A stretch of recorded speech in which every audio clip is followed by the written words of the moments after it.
Welcome to Sunila నిలయం.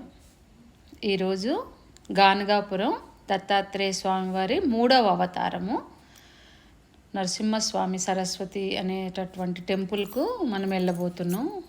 అయితే ఇది గణేష్ గడ్డలో ఉండేటటువంటి వినాయక స్వామి గుడి అన్నమాట. ఇది అంటే మనం బొంబాయి హైవేలోనే వెళ్తాం.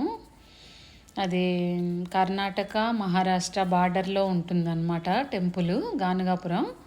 మనమేమో ఈ రోడ్లో వెళ్ళాలి హైవే మీద. ఇది ఫస్టే మనకు ఈ వినాయక స్వామి గుడి వస్తుంది. అందుకు ఫస్ట్ మనం ఇక్కడ దర్శనం చేసేసుకొని తర్వాత బయలుదేరుతాం కదా అన్నట్టు మేము పొద్దుటే 5ంటికే బయలుదేరామండి. అయితే మనమేమో కనీసం ఒక 4-5 అవర్స్ పడుతుంది మనకి డ్రైవింగు. బై రోడ్ కదా, ఓన్ వెహికల్, అది మళ్ళీ మన ఓన్ డ్రైవింగ్ కదా, అందుకోసం మార్నింగే బయలుదేరాము. ఇంకా ఇక్కడికి వచ్చేసి ఫస్ట్ స్వామిని దర్శనం చేసుకుంటే ఇంకా స్వామికి అలంకరణ అదంతా కూడా చేస్తున్నారు. ఇక్కడ అంతా కూడా చాలా బాగా జరుగుతూ ఉంటాయి ఉత్సవాలు అవి కూడా. అయితే ఆ గుడికి వచ్చామన్నమాట. దారిలో కనుక దర్శనం చేసుకొని వెళ్దాము అని చెప్పేసి బాగా దర్శనం అయింది. పొద్దుటే కదా, ఎవరు లేరు, అంత రష్ లేదు. ఈ గుడి చాలా బిజీ ఉంటుందండి మామూలు టైంలో వస్తే. ఎందుకంటే ఇది సిటీకి కొంచెం దగ్గరలో ఉంటుంది కదా టెంపుల్. మళ్ళీ వీళ్ళు బాగా చేస్తారనమాట ఈ పంతులు గారులు వీళ్ళు.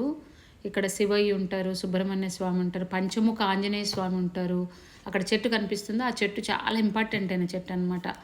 అంటే ముడుపులు అవన్నీ కూడా ఆ చెట్టు కడుతూ ఉంటారు. బాగా ప్రదక్షిణలు చేసేవాళ్ళు చేస్తూ ఉంటారు. అని ఎలుక వాహనం చూసారా, అందుకు బాగా ఇంపార్టెంట్ అయిన టెంపుల్. అన్నదానం అది కూడా బాగా చేస్తూ ఉంటారనమాట ఈ గుడిలో. అంటే మనం అన్నదానానికి అది కడితే కూడా మంచిగా చేస్తారు. అంటే ఏదో తిన్నారు ఏదో చేయలేదు అన్న ఒక ఇది మనకేం ఉండదు. మంచిగా మనం సాటిస్ఫాక్షన్గా ఫీల్ అవుతాము. చక్కగా మనం కూడా సేవ చేయొచ్చు. అక్కడికి స్వామి దగ్గరికి వెళ్ళి అన్నదానం అది జరిగేటప్పుడు స్వామికి మనం కూడా సేవ చేయొచ్చు. ఈ శివ ఇదిగో ఈయన వెలిసిన మూర్తి అలా ఉంటారన్నమాట వినాయక స్వామి.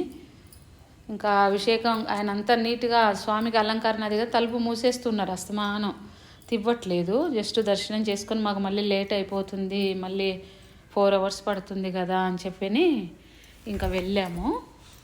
ఇంకా ఇక్కడ శివయ్య చూసారా, ఇది నర్మదా నదిలో దొరికే బాణలింగం అంటాం కదా, ఆ శివయ్య అన్నమాట ఇక్కడ ఉన్నటువంటి శివయ్య. ఆ తర్వాత ఈయన సుబ్రహ్మణ్యుడు. ఆ తర్వాత అమ్మవారు వస్తుంది. అమ్మవారు కూడా చాలా మంచి ఏమంటారంటే బాగా చేస్తారండి ఉత్సవాలు. అన్ని మూర్తులకు కూడా చాలా బాగా చేస్తారు. ఈయన పంచముఖ ఆంజనేయ స్వామి. పంచముఖ ఆంజనేయ స్వామి. మనం ఈ అన్నదానానికి మనం ఏమైనా ఇవ్వచ్చండి. అలాగా బియ్యం అలాంటివి ఇచ్చినా కూడా వాళ్ళు తీసుకుంటారు, లేదా డబ్బులు అలా ఇచ్చినా తీసుకుంటారు. ఇదిగో ఇక్కడ పెద్ద ప్లేస్ ఉంటుంది, ప్రాంగణం అంతా కూడా పెద్ద పెద్ద పాత్రలు అవన్నీ కూడా ఇదిగో ఇక్కడ అక్కడ కట్టారు కదా. ఇదంతా కూడా వంటలు చేసే కార్యక్రమం అన్నమాట. వంటలు చేస్తారు. ఇక్కడంతా కూర్చొని కిందేనండి హాయిగా అందరినీ కూర్చోబెట్టిచ్చేసి బాగా పెడతారు. ఎంత తింటే అంతా పెడతారు కడుపు నిండా. ఈ శివయ్య చుట్టూరా ఇదిగోండి వీళ్ళను స్థాపించి ఉంచారు. ఇటుపక్క దక్షిణం వైపు ఏమో దక్షిణామూర్తి ఉన్నారు చూసారా. దక్షిణామూర్తి దర్శనం చేసుకోండి, చాలా మంచిది. దక్షిణామూర్తి శివయ్య అసలు గురువు అంటే దక్షిణామూర్తి అనే చెప్తాం కదా మనము. అందుకు ఇంక ఇప్పుడు మళ్ళీ బయలుదేరిపోయాము. అయితే ఇప్పుడు గానగాపురం క్షేత్రం గురించి కొంచెము అసలు మామూలుగానే దత్తావతారము అంటే ఏంది అనేది కొంచెం చెప్తాను నేను. యాక్చువల్గా దత్తాత్రేయ స్వామి త్రిమూర్తి స్వరూపము అని చెప్తారు కదా పెద్దలు. బ్రహ్మ విష్ణు మహేశ్వరులు వాళ్ళంతా ఒకసారి అనసూయ మాత దగ్గరికి చిన్నపిల్లల్లాగా రావటం, ఆ కథ అంతా మనం సినిమాలో చూస్తాం కదా. దత్తాత్రేయ స్వామి అవతారం అంతా కూడా వాళ్ళ తర్వాత త్రిమూర్తులుగా నాకు పిల్లలుగా జన్మించమని ఆయన అడగడము, అత్రి మహర్షి అనసూయ మాత వాళ్ళకు ఇంకా ముగ్గురుతో ముఖాలతో జన్మించటము. అలాగా ఆయనకు దత్తాత్రేయ స్వామికి అసలు గురువు అనేవాళ్ళు ఎవరూ లేరండి. ఆయన ఏం చెప్తారంటే మీ గురువు ఎవరు అని ఎవరైనా ప్రశ్నించినప్పుడు ఆయన ఏమంటారంటే నాకు 24 మంది గురువులు ఉన్నారు అంటాడు ఆయన. అంటే ప్రతి ప్రాణిని గురించి తను ఒక్కొక్కరి దగ్గర ఉన్నటువంటి మంచి క్వాలిటీలన్నీ కూడా నేను నేర్చుకున్నాను అని మనకు చెప్తారు అనమాట. వాళ్ళందరూ నాకు గురువులే అని చెప్తారు ఆయన. అట్లా అందుకు ఆయన గురువులలో మొదటి స్థానం. ఆయన ఏంటంటే ఒక 6 రూపాయలుగా తీసుకొని ఈ భూమి మీదకి రావటం జరిగింది. ఫస్ట్ అవతారం దత్తాత్రేయ స్వామి కదా, రెండో అవతారం ఏమో శ్రీపాద శ్రీవల్లభుల స్వామి పిఠాపురం పాదగయ అంటారు అక్కడ రెండవ అవతారం శ్రీపాద శ్రీవల్లభ స్వామిగా జన్మించారు. మూడవ అవతారం వచ్చేసి ఈ నృసింహ సరస్వతిగా మూడవ అవతారం స్వీకరించారనమాట. ఇది గానుగాపురం. గానుగాపురంలో మొట్టమొదటిగా మనం ఏం చేయాలంటే సంగమ ప్లేస్ ఉంటుందండి, సంగమ స్థానము అంటాము. అక్కడ స్వామి 23 సంవత్సరాల పాటు కూర్చొని తపస్సు చేశారు అని చెప్తారనమాట. ఆయన నరసింహ సరస్వతి స్వామివారు. ఆయన 1378 పుష్యశుద్ధ విధియ రోజు జన్మించాడండి. ఆయన తల్లిదండ్రులు వచ్చేసి మాధవ శర్మ, అంబాభవాని మాత. ఆయన మహారాష్ట్ర నాసిక్ జిల్లాలో కారంజెల్ ఆర్ట్ అనే ఊర్లో జన్మించాడనమాట. ఆయన బాగా పసివాడిగా ఉన్నప్పుడు అసలు ఏమీ మాట్లాడేవాళ్ళు కాదంటండి, అలా చూస్తూ ఉండేవాళ్ళంట. అయితే వాళ్ళు బ్రాహ్మణులు కదా, 7వ సంవత్సరంలో ఆయనకి ఉపనయనం చేశారట. చేసిన తర్వాత గాయత్రి అదంతా కూడా చెప్పిన తర్వాత అప్పటి నుంచి చాలా బాగా మాట్లాడటం చేశారంట. మొట్టమొదటిసారిగా ఆయన తల్లిగారిని గాయత్రి ఉపనయనం అయిన తర్వాత భిక్ష స్వీకరిస్తారండి. ఆయన తల్లిగారి దగ్గర భవతి భిక్షాందేహి అని మొట్టమొదటి భిక్ష స్వీకరించారట. వేదాలు అవన్నీ కూడా చాలా స్పష్టంగా ఆయన అధ్యయనం చేస్తూ ఉండేవాళ్ళంట. అప్పుడు ఆయన తల్లిదండ్రులు అనుకునే వాళ్ళంట, అబ్బాయి ఎంత కారణ జన్ముడు జన్మించాడు మాకు అని చెప్పి. ఆ తర్వాత ఆయన 8 సంవత్సరాలు అట్లా, అంటే ఒక 1 year అట్లా అయిన తర్వాత కాషాయ వస్త్రాలు వేసుకొని ఇంకా దేశ సంచాటానికి అని చెప్పేసి బయలుదేరిపోయారంట. ఇంట్లో నుంచి బయలుదేరిపోయి అన్నీ తిరుగుతూ కాశీ క్షేత్రానికి వెళ్ళారంట. కాశీ క్షేత్రంలో శంకరాచార్యుల వారి గురు పరంపర ఉన్నది కదండి. ఆ పరంపరలో శ్రీకృష్ణ సరస్వతి అనేటటువంటి ఆయన దగ్గర ఆయన గురు బోధ తీసుకొని ఈయనకు సన్యాసాశ్రమ దీక్ష ఇచ్చారంటండి. ఇస్తే అప్పటి నుంచి ఆయన పేరు ఇదివరకు పూర్వాశ్రమంలో ఏంటంటే నరహరి అనమాట. ఇంక ఇప్పటి నుంచి నరసింహ సరస్వతి అని చెప్పారంట. ఆయన ఆ పేరును ఆయన గురువు గారు ఈయనకు ఉంచారనమాట.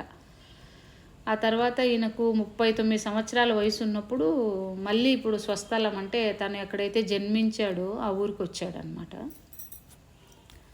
వచ్చి అక్కడుండి కొన్ని రోజులు ఆ తర్వాత ఇక్కడున్న ప్లేస్కి వచ్చారనమాట. ఇక్కడంటే ఏమిటంటే ఈ గానుగాపురం, దీన్ని గంధర్వపురము అని చెప్పేసి అనేవాళ్ళంటండి వెనకటి రోజుల్లో.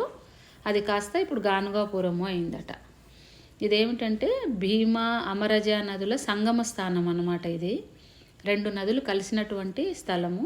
అంతర్వాహినిగా సరస్వతి ఉంటుంది అని చెప్తారు కదా, ఏ నదిలో అయినా 2 నదులు కలిస్తే అంతర్వాహినిగా సరస్వతి ఉంటుంది అని చెప్తారనమాట. ఇది సంగమ స్థానం అన్నమాట. ఈ ఒడ్డున్నే ఔదంబర వృక్షం ఉంటుంది. ఔదుంబర వృక్షం దగ్గర స్వామి కూర్చొని 23 సంవత్సరాల పాటు ఆయన అంటే అదే ఏదైనా ఆ నదిలో స్నానం చేయటము, అక్కడొచ్చి ధ్యానం చేసుకుంటూ ఉండడము, ఎవరికైనా ఏవైనా సమస్యలు ఉన్నాయి అని చెప్పేసి అన్నప్పుడు ఆ సమస్యలన్నీ తీర్చటము, ఆ ఊర్లోకి వెళ్ళి భిక్ష ఆయన భోజన పదార్థాలు ఏవైతే ఉంటాయో అవి స్వీకరించటము, అలాగా ఆ చెట్టు కిందనే 23 సంవత్సరాలు ఉన్నారు అని చెప్తారండి. ఆ పక్కనే ఉంటుంది మనకు. అక్కడే కూర్చొని మనము ఒక 3 రౌండ్లు తిరుగుతాం ఆ చెట్టు చుట్టూరా. ఔదుంబర వృక్షానికి మేడిపళ్ళు అసలు ఎప్పుడు 365 days కాసే ఉంటాయండి. దానికి కాయలు ఉంటాయన్నమాట. మనం ఎప్పుడు వెళ్ళినా గమనించవచ్చు. అక్కడ స్వామి పాదుకలు అవన్నీ కూడా ఉంటాయి. అక్కడ పక్కనే చిన్నగా ఇట్లా ఆసనాలు అది వేసి ఉంటారండి, చిన్న అరుగులాగా ఉండి బుక్ పెట్టుకోవటానికి అదంతా కూడా. అక్కడ కూర్చొని గురుచరిత్ర పారాయణం చేయొచ్చు. మన ఇష్టం. మనకు గురుచరిత్ర లేదనుకోండి, శ్రీపాద శ్రీవల్లభ స్వామి చరిత్ర పారాయణం ఉన్నా కూడా చేయొచ్చు. నా దగ్గరేమో శ్రీపాద శ్రీవల్లభ స్వామిది నేను రెగ్యులర్గా పారాయణం చేస్తూ ఉంటానండి. రోజు ఒక పేజీ చొప్పున. అది PDF ఉండింది. కరెక్ట్గా నేను పారాయణ చేయవలసినటువంటి అధ్యాయము 20వ అధ్యాయం అన్నమాట. నాకు ఆ అధ్యాయము నేను ఇంకా ఆ రోజు పారాయణ చేయాలి. ఇంకా పొద్దుటే బయలుదేరి వెళ్ళిపోయాం కదా, ఇంకా నేను ఆ రోజు పారాయణ చేయాలి కదా అని ఆ పీడిఎఫ్ ఓపెన్ చేసి, సరే ఎలాగో చదవాలి కదా చదువుదామని చెప్పేసి తీసుకున్నాను. తీసుకుంటే చక్కగా నాకు అసలు ఆ అధ్యాయం అంతా కూడా, మీరు ఎవరన్నా కొంచెం చదివే వాళ్ళకి అలవాటు ఉన్న వాళ్ళైతే మీకు కూడా తెలుస్తుంది.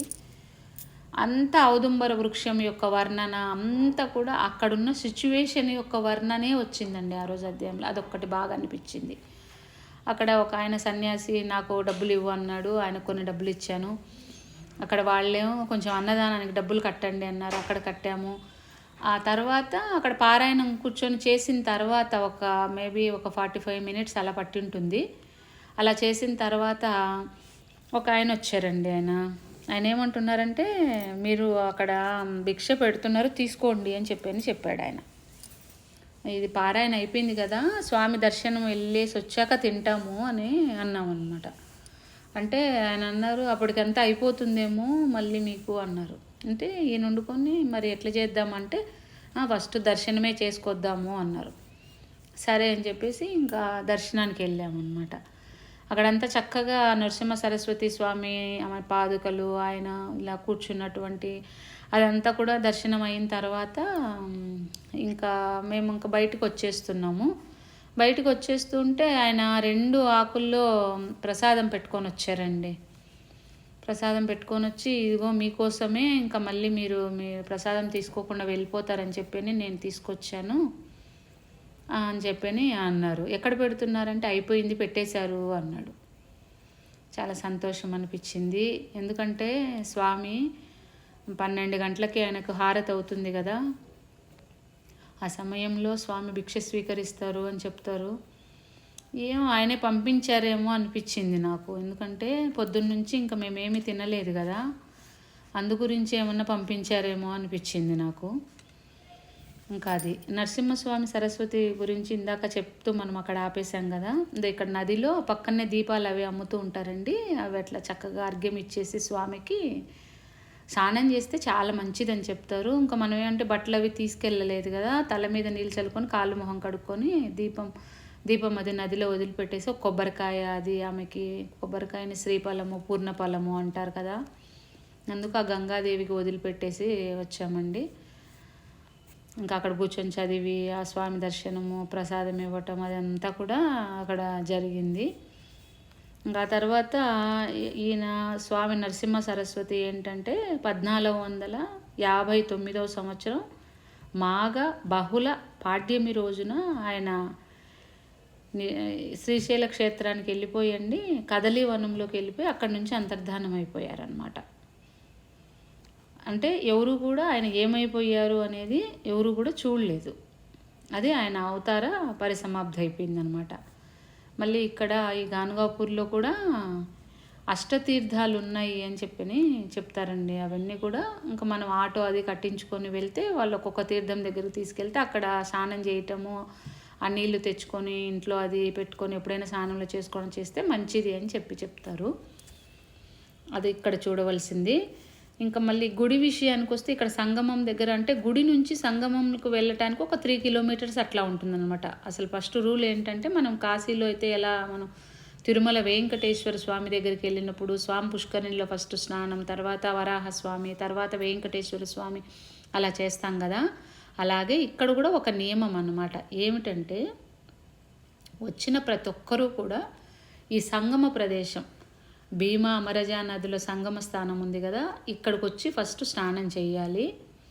ఔదుంబర వృక్షం దగ్గర కూర్చొని దత్త పురాణం పారాయణం చేయాలి. ఇదిగో ఇక్కడంతా కూడా చెట్టు ఉంటుంది, అలా రౌండ్ తిరిగేసి మనం కూర్చొని పారాయణం చేయాలి. స్వామి ఇక్కడ ఎక్కడైతే ధ్యానం చేసుకున్నారో అదే చెట్టు అన్నమాట. ఆ చెట్టు కూర్చొని చేయాలి. ఆ తర్వాత అక్కడ స్వామి పాదుకలు ఉంటాయి, అవి దర్శనం చేసుకోవాలి. ఆ తర్వాత గానుగాపురం టెంపుల్, మెయిన్ టెంపుల్ ఏదైతే ఉంటుందో, అంటే ఆయన యొక్క పాదుకలు అంటే ఎట్లా అంటే నిజమైన పాదాలే ఉన్నాయి అని చెప్తారండి.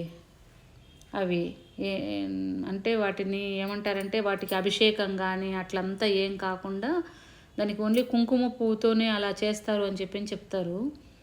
అలా రెడ్ కలర్లో ఉంటాయి. లాస్ట్లో పెట్టాను, అది కూడా చిన్న ఫోటోలాగా పెట్టాను. స్వామి పాదాలు అలా రెడ్ కలర్లో ఉంటాయన్నమాట. నెక్స్ట్ వచ్చేసి ఇక్కడ ఉన్న స్వామికి అభిషేకం కూడా చేస్తారు. ఇక్కడ ఒక స్ఫటికలింగం శివలింగం ఉంటుంది స్వామి పాదాల దగ్గర. ఇంకా ఆయనకు అభిషేకం చేసిన తీర్థం కూడా గుడిలోనే లోపల మనకు తీర్థం ఇస్తారు అందరికీ. అక్కడ వాళ్ళు చిన్న చిన్న బాటిల్కి పోసుకొని పెట్టేసుకొని ఉంటారనమాట. చిన్న బాటిల్ ఒక 50 రూపాయలు అట్లా అమ్మేస్తూ ఉంటారు. తెచ్చేసుకోవచ్చు ఇంట్లోకి మంచిగా, అది చేసుకోవచ్చు. మళ్ళీ ఇక్కడ బాగా విశేషమైంది ఏమిటి అంటే భిక్ష. సరిగ్గా ఆ ఊరిలో ఎప్పుడు ఆయన ఉన్నన్ని రోజులు కూడా ఆ ఊరిలో ఉన్నటువంటి ఇళ్ళకు వెళ్ళి భిక్ష స్వీకరించేవాళ్ళు కదా. ఇప్పటికి కూడా ఆయన అక్కడ ఉన్నారు అనేది అందరికీ ఉన్నటువంటి నమ్మకం అండి. అందుకనుక కంపల్సరిగా ఎవరైతే భిక్ష పెడతారో వాళ్ళు ఆ గుడి దగ్గర నుంచి అలా స్వామి పాదాలు అట్లా వేసుకొని పెడతారు. అక్కడ నుంచి ఉత్సవంగా తీసుకొచ్చి అందరికీ భోజనం పెట్టడం అలా అంతా కూడా చేస్తారనమాట. అందుకోసం ప్రతి ఒక్కరు కూడా ఆ భిక్ష అనేది కంపల్సరిగా అక్కడ స్వీకరిస్తే చాలా మంచిది. ఇప్పటికి కూడా జరుగుతున్నటువంటి నిజరూపం అనమాట, నిదర్శనం అది. నెక్స్ట్ వచ్చేసి ఈ గుడి విషయానికి వస్తే ఏంటంటే పొద్దుటే 3 గంటలకే గుడి ఓపెన్ చేస్తారండి. కాకడా హారతి ఉంటుంది. తర్వాత 4 నుంచి 6:30 వరకు ఫస్ట్ హారతి ఇస్తారనమాట. తర్వాత భక్తులకి దర్శనము, పాదాల అభిషేకము, టికెట్లు అవి ఇచ్చి అభిషేకం అది చేస్తారనమాట 7 గంటలకి. అయిపోయిన తర్వాత ఇంకా సర్వదర్శనం అది ఉంటుంది. పాదాల దర్శనం చేసుకునే వాళ్ళు చేసేసుకుంటూ వెళ్ళొచ్చు. ఆ దర్శనం అయిన తర్వాత మధ్యాహ్నం 12 గంటలకు స్వామికి మహానివేదన జరిగి హారతి ఇస్తారు. హారతి అయిపోయిన తర్వాత ఇంకా 1 గంట వరకేనండి స్వామి పాదాల దర్శనము. ఆ తర్వాత ఆపేస్తారు పాదాలు. ఆ తర్వాత వేరే చిన్న ఇట్లా తలుపులాగా ఉంటుంది. ఆ తలుపులో నుంచి మనం స్వామిని దర్శనం చేసుకుంటాం. ఒట్టిగా ఆయన పాదాలు ఏమి కనిపించవు మనకేమి. ఓన్లీ ఇలా ఆయన పడుకున్నట్లుగా ఉంటారు. ఆయన తలలు, ఆయన పాదాలు 2 బయటికి మాత్రం ఇట్లా కనపడినట్టు ఉంటాయి. కానీ ఒరిజినల్ పాదాలు కాదు, నరసింహ సరస్వతి స్వామి ఉన్నటువంటి ఆ పాదాలు కాదన్నమాట అవి. అవి దర్శనం చేసుకుంటాం అన్నమాట మనము. ఆ తర్వాత అక్కడ తీర్థ ప్రసాదాలు అది స్వీకరిస్తాము, బయటకు వచ్చేస్తాము. అక్కడికి వచ్చిన తర్వాత ఆ పక్కనే ఒక శివ టెంపుల్ ఉంటుందన్నమాట. శనేశ్వరుడు, శివ అట్లా ఉన్నటువంటి టెంపుల్. ఆ టెంపుల్కు మనము వెళ్ళాలి కంపల్సరీ అని చెప్తారు. ఆ రోజు మేమేమో శనివారం వెళ్ళాము గుడికి. అందుకు ఆయన పంతులు గారు ఏమన్నారంటే, మళ్ళీ అక్కడ ఇంకొకటి ఏంటంటేనండి, ప్రతి ఒక్కరు కూడా మనం ఇలా వెళ్ళంగానే కొత్త వాళ్ళమని వాళ్ళకి బాగా తెలిసిపోతుంది అనమాట. ప్రతి ఒక్కరు వచ్చేసి మీకు దర్శనం చేపిస్తాము, చాలా రష్ ఉన్నారు, మేము చేపిస్తాం అని వస్తూ ఉంటారు. అంటే వాళ్ళు డబ్బులు ఎక్స్పెక్ట్ చేస్తూ ఉంటారు, అలా చేస్తారు. కానీ అది అంత అవసరం ఏమీ లేదు. లోపలికి వెళ్ళిన తర్వాత అందరూ కూడా ఇలా బుక్ పట్టుకొని కూర్చొని ఉంటారు అనమాట. ఒక 2-3 ప్లేసెస్లో వాళ్ళు ఏంటంటే అన్నదానానికి డబ్బులు కట్టండి అని చెప్పి అంటారు. అప్పుడు ఏంటంటే ఇంకా అన్నదానానికి అన్నప్పుడు మనం ఎలాగో కాదనలేము కదా. 500 అంటే 500 కాదు 1000 అంటారు. 1000 రూపాయలు కట్టించుకుంటారు. 1000, 1500, 2000 అలా మన ఇష్టం, ఎంతన్నా కూడా కట్టచ్చు. అలా కడితే ఇంకా వాళ్ళు అప్పుడు ఏం చేస్తారంటే అలా వెనకాల నుంచి ఒక డోర్ ఉంటుంది.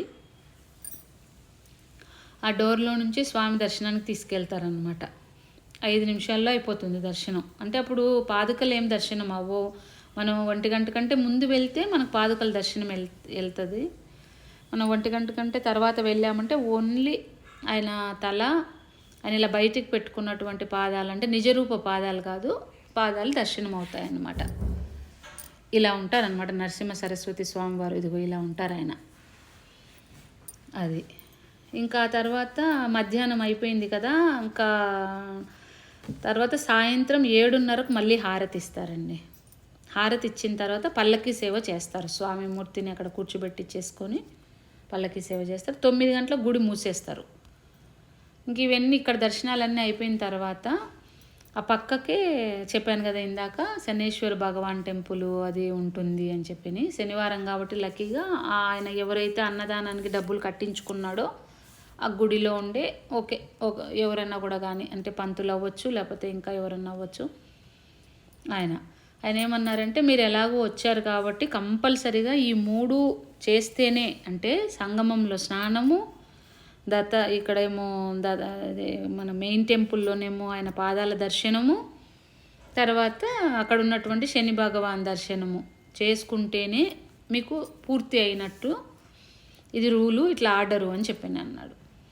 సరే అని ఇంకా అక్కడ ఆంజనేయ స్వామి టెంపుల్ ఉంది, చాలా బాగున్నారండి. ఆంజనేయ స్వామి కొంచెం డిఫరెంట్గా ఉన్నారు. అంటే ఆయన ముఖము అదంతా కూడా చాలా స్పష్టంగా, ఆయన కళ్ళు అదంతా కూడా ఎంత బాగా అంటే అంత బాగా. ఇంకా దర్శనం అది అయిపోయింది. మళ్ళీ అక్కడ ఇంకొకటి ఏంటంటే సాంబ్రాణిలు రకరకాల కలర్స్లో పెట్టుకొని ఉన్నారండి అన్నీ. ఏమిటో మరి అలా కలర్స్లో పెట్టుకొని ఉన్నారు. అది కూడా చెప్పాను నేను. అవి ఏంటని అబ్బాయి చేతి చెప్పించాను. చెప్పిస్తే అబ్బాయి ఏదేదో పేర్లు చెప్పాడు అన్నీ కూడా. అవన్నీ కూడా చూస్తారు మీరు దీంట్లో. ముఖ్యంగా నేను చెప్పేది ఏంటంటే ఈ దత్తాత్రేయ స్వామి మొత్తంగా ఆరు యొక్క స్వరూపాలలో ఈ భూమి మీద నడియాడారనమాట. అయితే ఫస్ట్ అవతారంగా దత్తాత్రేయ స్వామి అయితే, సెకండ్ అవతారం శ్రీపాద శ్రీవల్లభ స్వామి, థర్డ్ అవతారం వచ్చేసి నరసింహస్వామి సరస్వతి, తర్వాతేమో మాణిక్య ప్రభువు, తర్వాతేమో స్వామి సమర్థ, తర్వాతేమో షిరిడి సాయినాథుడు. వీళ్ళ 6 అనమాట. అంటే ఒక గురువు యొక్క అనుగ్రహం లభిస్తే మిగిలిన గురువులందరూ ఆటోమేటిక్గా వాళ్ళు దర్శనం చేపిస్తారు, వాళ్ళ అనుగ్రహం ఉంటుంది. గురువులు ఎప్పుడు కూడా తల్లి తాబేలు లాంటి వాళ్ళని చెప్పుకుంటాం కదా, ఎప్పుడు వాళ్ళ దృష్టి మాత్రం చేతనే మనకు అనుగ్రహిస్తారు అని చెప్పని అదే విషయం. ఇంకా ఇక్కడికి వచ్చిన తర్వాత శని భగవాన్ దగ్గరికి కంపల్సరీగా వాళ్ళు నల్ల బట్టలో నువ్వులు నూనె అదంతా కూడా వేసింది అమ్ముతారండి. టెంపుల్ పక్కకే బోల్డని షాపులు ఉంటాయి. అక్కడ తీసుకొని అక్కడ శని భగవానుడే ప్రత్యేకంగా స్థాపించి ఉంటారనమాట. మనకి షిరిడీలో శనిశింగనాపూర్ ఉంటుంది కదా, అలాగుంటారనమాట ఆయన. కరెక్ట్గా చెప్పాలంటే అలా కొంచెం గద్దె మీద పెట్టి ఉంటారు. అట్లా ఎక్కేసి ఒక స్టెప్పు చెయ్యాలి. ఇంకా అక్కడికి కొబ్బరికాయ, నూనె, నల్ల బట్టలో ఉన్నటువంటి అది ఒత్తిలాగా ఉన్నటువంటిది అదంతా కూడా తీసుకొని వెళ్ళి అక్కడ ఒక అయ్యగారు ఉంటారు. ఇంకా ఆయన ఉప్పు అదంతా కూడా ఏంటో పూజా సామాగ్రి అంతా డిఫరెంట్గా ఉండేది ఇస్తారనమాట వాళ్ళు. ఇంకా నవధాన్యాలతో మూట కట్టేసి ఉంటారు వాళ్ళు, నల్ల క్లాతులు. ఇంకా అది తీసేసుకొని ఇంకా అక్కడ ఫస్ట్ ఆర్డర్ కూడా ఉంటుందన్నమాట. గేట్కే పెట్టి ఉంచారు. ఫస్ట్ ఎవరెవరిని దర్శనం చేసుకోవాలంటే ఫస్ట్ గణేష్ ఉంటారు, పంచముఖ గణపతి, ఆయనను దర్శనం చేసుకోవాలి. తర్వాత నవగ్రహాలు, తర్వాత శని భగవానుడు, తర్వాత శివయ్య, ఆ తర్వాత అమ్మవారు, ఆ తర్వాత ఆంజనేయ స్వామి, ఆ తర్వాత శివయ్యలు ఇలా నేల మీద ఉంటారనమాట. వాళ్ళ పేరు కూడా ఏమిటో ఉంది. అది ఆ శివయ్యల దర్శనం అన్నీ చేసేసుకొని అక్కడి నుంచి ఇంకా బయటపడతాం. బయటకు వచ్చిన తర్వాత కొంచెం మన దగ్గర వాటర్ ఉంటుంది కదండి, కాళ్ళు ముఖం అది కడుక్కుంటే మంచిది. ఎందుకంటే శని భగవానుడికి చేసిన తర్వాత కొంచెం కడుక్కోవాలి అని చెప్తారు కదా, అందుకనమాట అదే విషయం.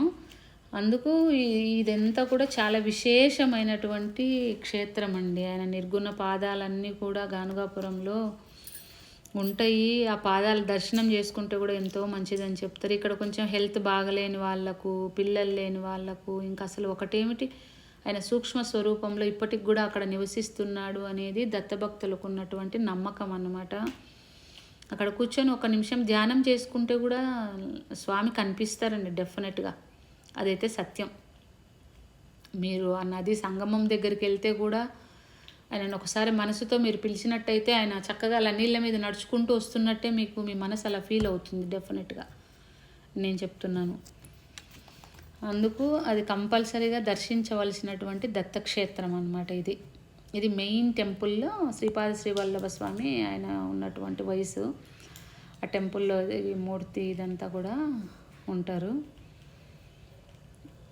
ఇదిగోండి ఇలా ఉంటారు శ్రీపాద శ్రీవల్లభ స్వామి. ఆయన ఇంట్లో నుంచి యంగ్ ఏజ్లోనే వెళ్ళిపోతారు కదా. సుమతి మహారాణి అమ్మకు చెప్తారు, నువ్వు ఎప్పుడైతే పెళ్లి చేసుకోమని చెప్తావో నేను అప్పుడు వెళ్ళిపోతానమ్మా ఇంట్లో నుంచి అంటారు. అన్నట్టుగానే ఆయన యంగ్ వయసు వచ్చిన తర్వాత 30 సంవత్సరాల వయసు రాగానే తల్లి అడుగుతుంది.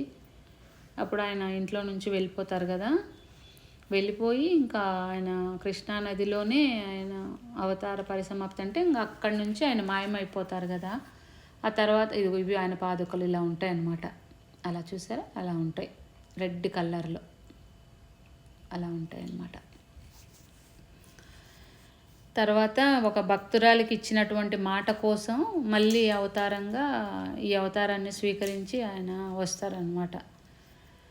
అందుకు వాళ్ళ వాళ్ళ ఊరిలోనే మహారాష్ట్రలో జన్మించి, ఎందుకంటే ఎవరికైతే మాట ఇచ్చాడో వాళ్ళది ఆ ప్రాంతమే అన్నమాట. వాళ్ళ కడుపుని బిడ్డడిగా జన్మించి వాళ్ళ కోరిక నెరవేర్చి వాళ్ళ ఇంట్లో పుట్టి వాళ్ళ ఇంట్లో ఉండి వాళ్ళ వంశాన్ని తరింపచేశాడు. ఆ ఊరిలో ఆయన పుట్టినటువంటి ఇల్లు అదంతా కూడా ఇప్పటికి కూడా వాళ్ళ వంశ పరంపరలో ఉన్నటువంటి వాళ్ళు అట్లానే దాన్ని ప్రొటెక్ట్ చేస్తూ ఉన్నారు. అదొక పుణ్యక్షేత్రం లాగా అని చెప్తారనమాట. ఈ దత్తక్షేత్రాలన్నీ కూడా మామూలుగా దర్శిస్తే బలము, ఎందుకంటే గురువులు ప్రత్యక్ష నిదర్శనం కదండి. ఎంత ఇది సాంబ్రాణి? ఎప్పుడు కూడా పావు కిలో 100 రూపాయలు, 10 గ్రాములు 50 రూపాయలు. పావు కిలో 100. ఇవి కలర్ ఉన్నాయి ఏంటి? వాస్తవం వేరే వేరే వస్తుందమ్మా, డిఫరెన్స్ లోబాన్. స్మెల్ డిఫరెన్సా? అంటే ఏమేమి ఉన్నాయి? ధూపం ఉంది, ఇది లోబాన్, ఇది మహాలక్ష్మి, ఇది జనార్దన్, ఇది గుగ్గులం, ఇది మిక్స్, ఇది కౌడవుదు, ఇది ధూపం.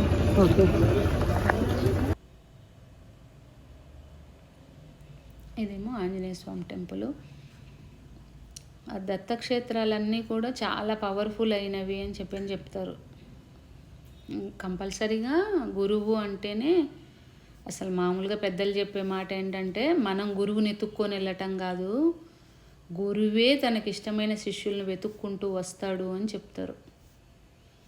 నా విషయంలో అది 100% నిజమైందండి. నేను షిరిడి సాయినాథుడి గురించి నేను మన గుడిలో తీసినప్పుడు నేను డెఫినెట్గా అదంతా కూడా చెప్తాను. నేను గురువు యొక్క అనుగ్రహం ఎంత గొప్పగా ఉంటుంది ఏంటి అనేది అది ప్రత్యక్షంగా అనుభవిస్తేనే తెలుస్తుంది తప్పించి అది అనిర్వచనీయమైనటువంటి అనుభూతి.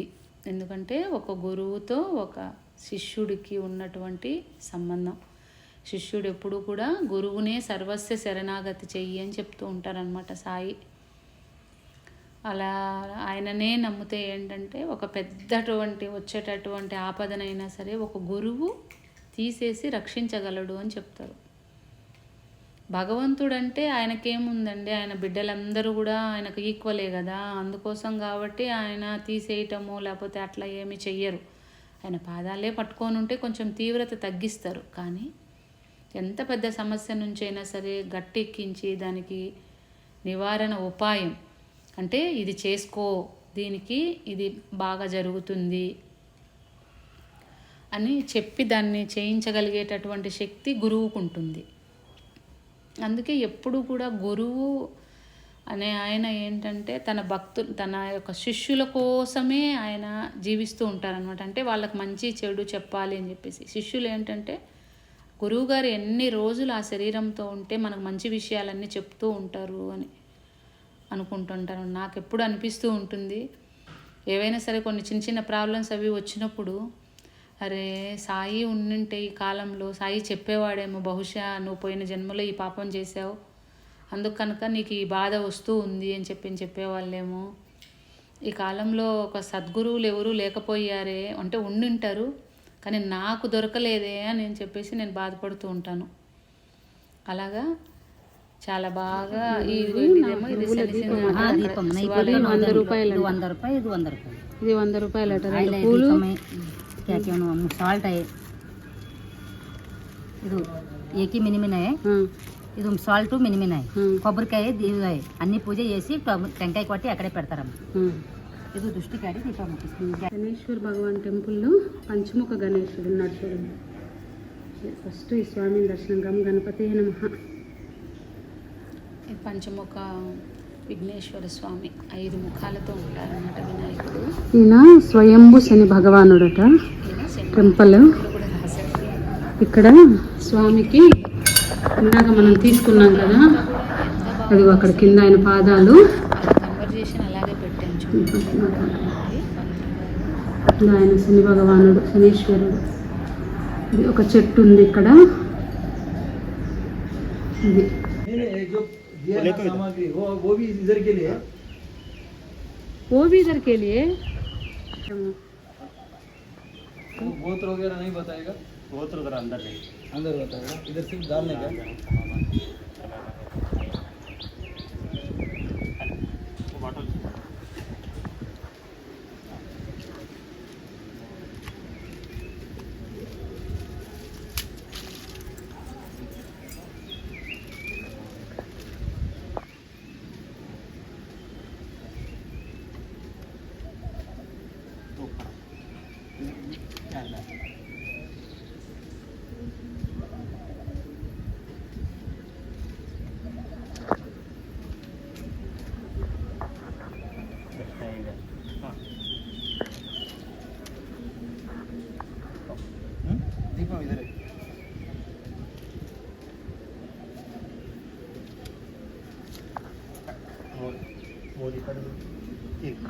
ये सब एक ही अलग अलग हाँ ये नारळ बाजू में फोड़ अच्छा ये ऐसे का अच्छा इसको 10 करो तुम तो करो ఇద్దరికి తీసుకుందామా? नहीं ये दाहिनी तरफ से बाएं तरफ से राइट राइट नहीं उधर करो अच्छा उधर करके उधर उधर अंदर तो प्लास्टिक मत डालो हाँ प्लास्टिक नहीं डालेगा ठीक है करके डालो ठीक है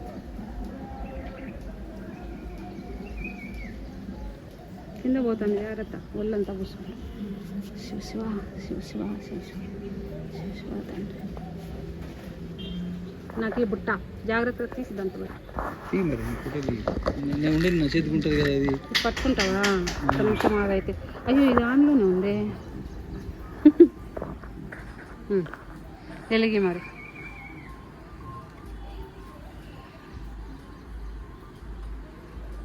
ఆ నూనె చింపిపోయి సరిపోతుంది. కాదట అక్కడికి అని చెప్పారు ఏది ఇది ఈ నూనె? వద్దంట. ఇక్కడ కొట్టి వదిలేయమన్నాడా? కొట్టు. ఓకే అంతేనా? ये क्या करने का इसको ऑयल है और एक छोटा ये भी इसमें डालना क्या? ఓకే तेल ऊपर डालो तेल ఓకే. ये तेल भी इसके ऊपर ही डालना है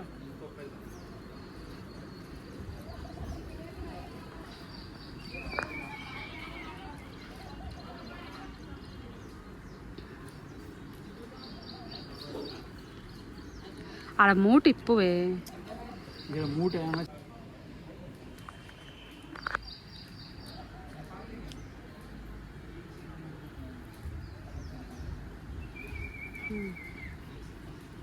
ఇందా.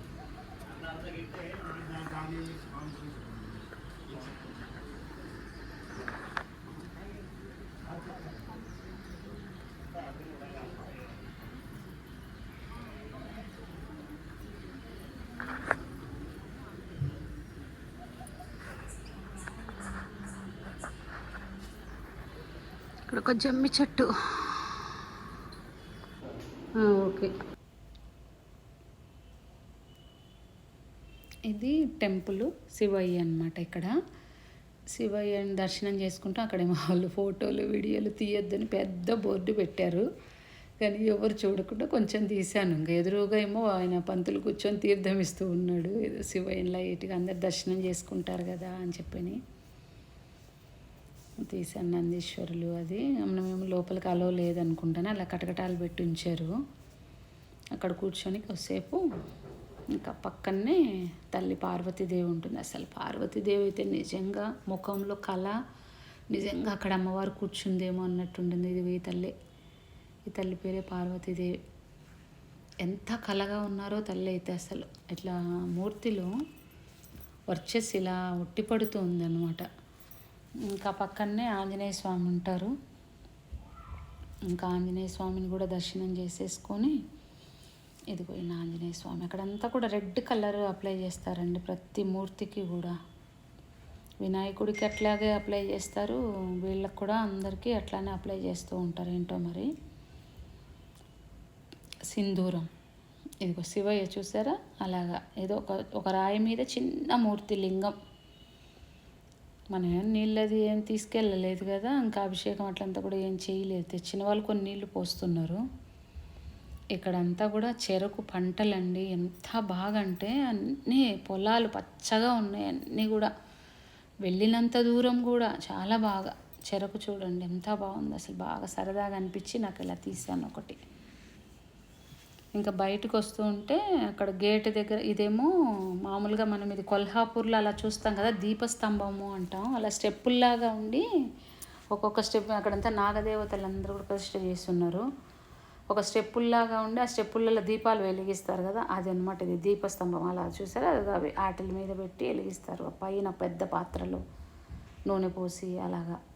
అంటే అది బహుశా వాళ్ళ మంత్, అంటే మనం కార్తీక మాసం ఎలాగో వాళ్ళకు ఒక నెల అలా ఉంటుంది కదా, అప్పుడు అది వెలిగిస్తారు. కొంచెం మనకు మహారాష్ట్ర అర్థం అవ్వదు కదా, కర్ణాటక అంటే కన్నడ కొంచెం పర్లేదు, కానీ మనకు అర్థం అవ్వదు వాళ్ళు ఏం చెప్తారు.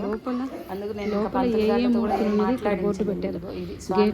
శ్రీ కల్లేశ్వర దర్శన విధానం ఫస్ట్ పంచముఖి గణేష దర్శనం చేసుకోవాలి, తర్వాత నవగ్రహ దర్శనం చేసుకోవాలి, తర్వాత శనేశ్వరి దర్శనం, తర్వాత కల్లేశ్వర స్వామి దర్శనం, తర్వాత దుర్గా పార్వతి దర్శనం, తర్వాత హనుమాన్ దర్శనం, తీర్థగంధం తీసుకోవాలి. అక్కడ తీర్థం ఇస్తున్నారు కదా అది.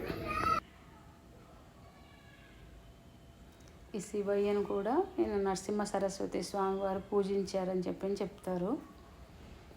ఈయన ఇక్కడ కూడా శివయ్యకు అభిషేకం చేసేవాళ్ళని అప్పటి నుంచి ఉన్నటువంటి మూర్తి అన్నమాట ఈయన.